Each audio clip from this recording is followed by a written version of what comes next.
इस समय इंडिया की जीडीपी क्लोज टू $4 ट्रिलियन है और पिछले 10 साल में हमारा एवरेज जीडीपी ग्रोथ रेट 6.8% का रहा है। मैंने ये डेटा आपको इसलिए बताया क्योंकि रिसेंटली ही बीबीसी, जो कि दुनिया का सबसे रिस्पेक्टेड न्यूज ऑर्गेनाइजेशन है, सबसे बड़ा न्यूज ऑर्गेनाइजेशन है, उसने एक रिपोर्ट पब्लिश की है जिसमें उसने बताया है कि 2050 तक दुनिया की दो सबसे बड़ी सुपर पावर कंट्रीज होंगी, चाइना और इंडिया। और ये कोई छोटी बात नहीं है, इनकी हर एक रिपोर्ट के पीछे सालों की रिसर्च और एनालिसिस होती है।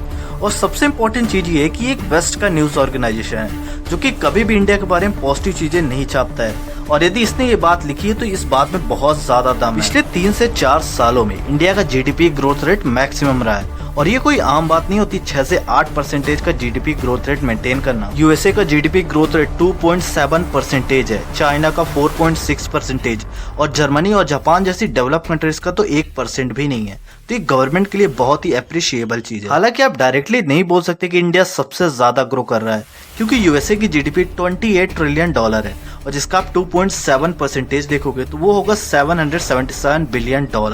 और वहीं पे चाइना का देखोगे तो उसकी जीडीपी $18 ट्रिलियन है और उसका 4.6% देखोगे तो वो होगा $820 बिलियन, जो कि इंडिया से काफी ज्यादा है। इंडिया का हर साल $300 बिलियन जीडीपी ग्रोथ होता है 6 से 8% के हिसाब से। अब बीबीसी ने ये बात ऐसे ही प्रेडिक्ट नहीं की है, इसके कई सारे मेजर पॉइंट्स हैं। सबसे पहला तो पॉइंट है इकोनॉमिक ग्रोथ, जैसा कि मैंने आपको बताया, और दूसरा सबसे मेजर कारण है इंडिया के पास सबसे ज्यादा यंग और ग्रोइंग पॉपुलेशन, और तीसरा है टेक्नोलॉजिकली एडवांसमेंट। हम आईटी सेक्टर के मामले में दुनिया में सबसे तेज ग्रो कर रहे हैं और वो टाइम भी दूर नहीं जब हमारे पास खुद के बनाए स्मार्टफोन्स और खुद का ऑपरेटिंग सिस्टम होगा।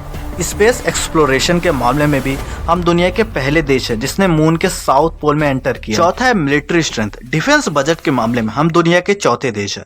हमारा मिलिट्री बजट $70 बिलियन का है।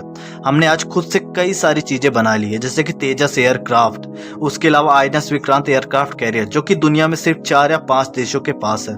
हमारे पास खुद की अग्नि वेरिएंट की बैलिस्टिक मिसाइल्स है और हमारे पास खुद का डिफेंस सिस्टम रुद्र है। पांचवा कारण है ग्लोबल डिप्लोमेसी। ग्लोबल डिप्लोमेसी के मामले में इंडिया बहुत अच्छा है।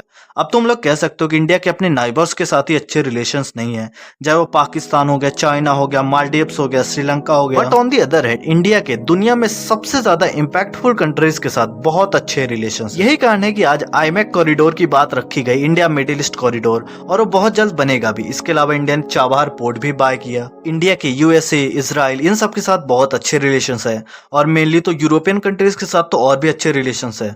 फ्रांस हो गया, इटली हो गया। और लास्ट में मैं आपसे एक क्वेश्चन पूछना चाहूंगा कि क्या आपको भी लगता है कि 2050 तक इंडिया दुनिया की सबसे बड़ी सुपर पावर होगा? कमेंट सेक्शन में बताइए।